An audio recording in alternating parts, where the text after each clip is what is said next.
Hello everybody and welcome back to my channel. In today's episode we're gonna ease slowly into the pressure volume loop. What is the pressure volume loop? The pressure volume loop curves give us like a reflection of what is happening into the heart when the pressure drop. What does it do to the volume, and when the volume increase, what does it do to the pressure?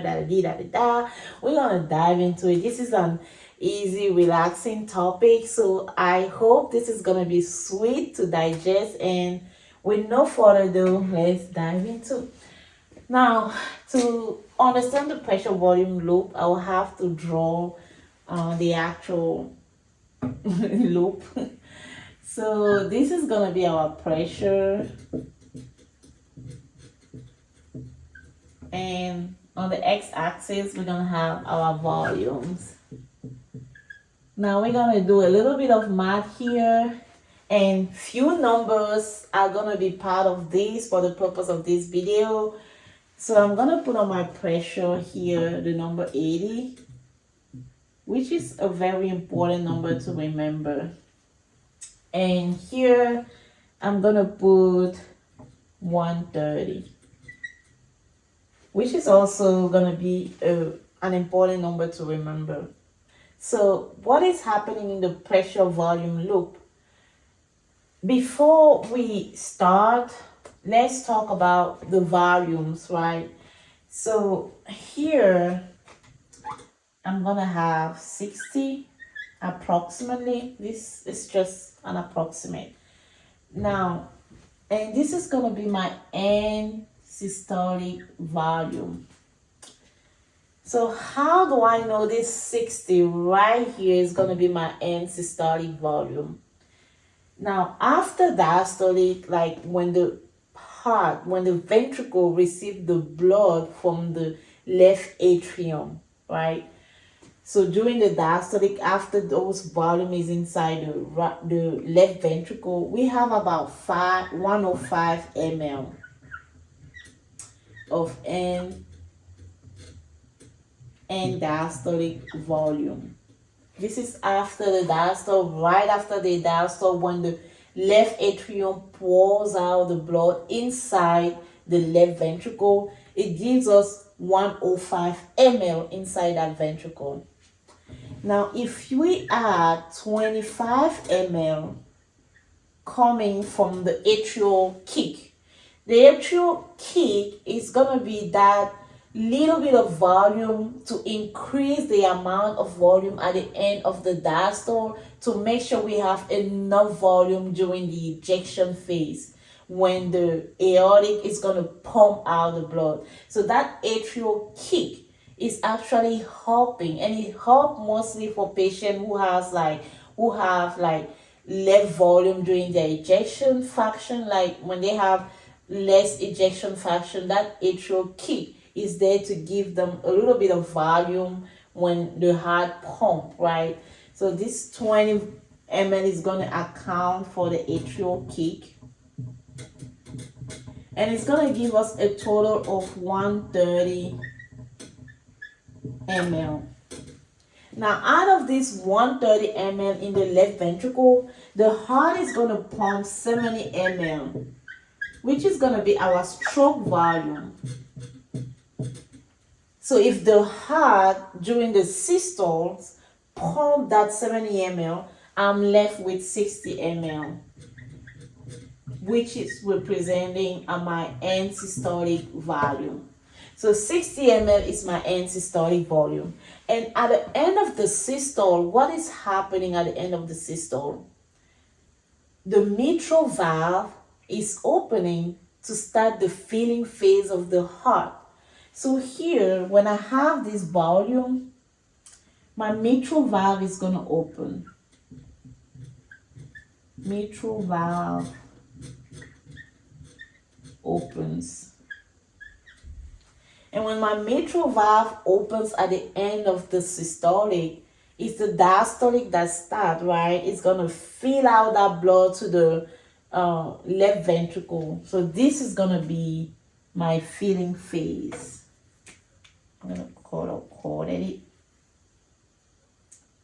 So here is gonna be my feeling phase. My left ventricle is getting the blood from the left atrial through the mitral valve. So my feeling phase, so when I get to this 105 ml,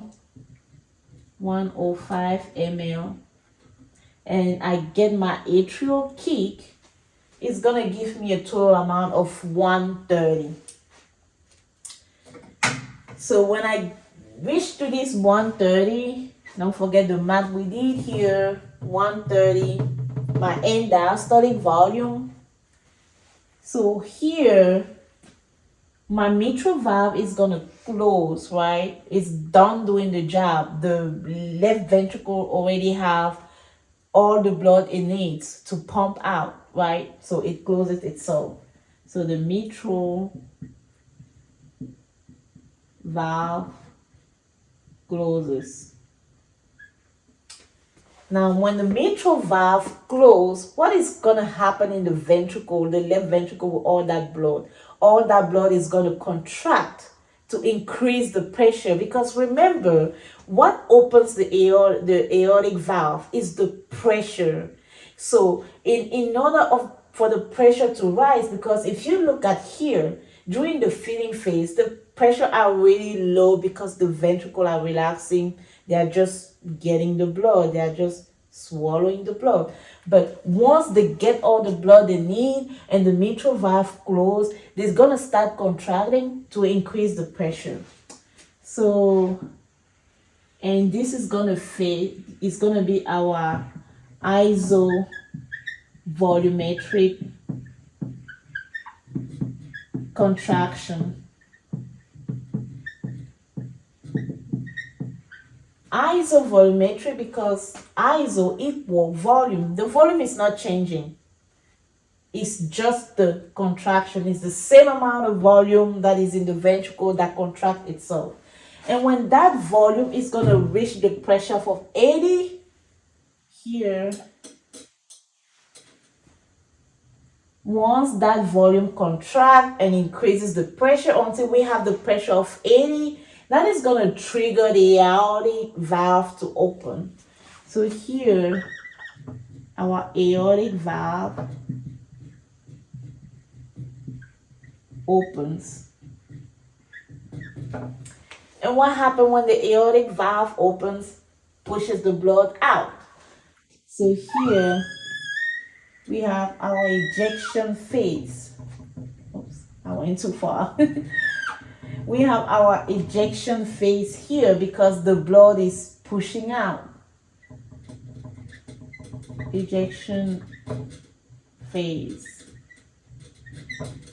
So if you look at the ejection phase, we're leaving from the volume of 130 and we're going back to the volume of 60, which was our end systolic volume. And remember how we got to that 60 ml, right?